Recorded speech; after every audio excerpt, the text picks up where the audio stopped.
তখনই আমার বিবেকে নাড়া দিয়েছে। তখন আর আমি ঘরে বসে থাকতে পারিনি।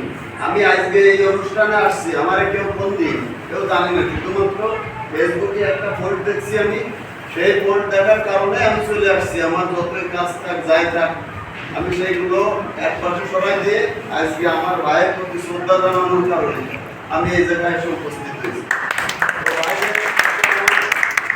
দৃষ্টি আকর্ষণ থাকবে যে আজকে যে রক্তের বিনিময়ে আমরা স্বাধীনতা অর্জন করছি, এই স্বাধীনতা যেন কোনো তৃতীয় পক্ষের হাতে না চলে যায়।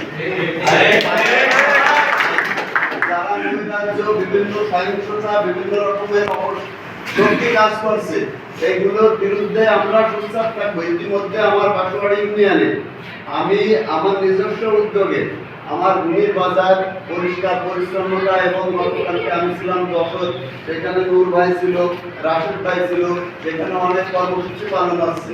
2-3টা ভাগে বিভক্ত হয়েছে ওইখানে।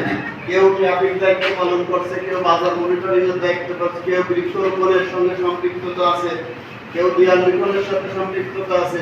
তো আমরা চাই আমাদের এই বাগারপাড়া যাতে অস্থিতিশীল না হয়, কোনো যুব দল, কোন ছাত্র শিবির আমাদের মাঝে যদি কেউ থেকে থাকেন এরকম, তাইলে আমরা সব বাধা বিভেদ ভুলে আমাদের আজকের থেকে একটাই আমাদের পরিচয়, আমরা ছাত্র সমাজ।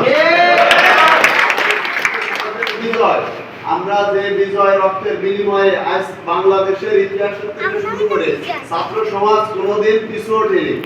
আর যতগুলো বিজয় বাংলাদেশে আসছে, সব বিজয়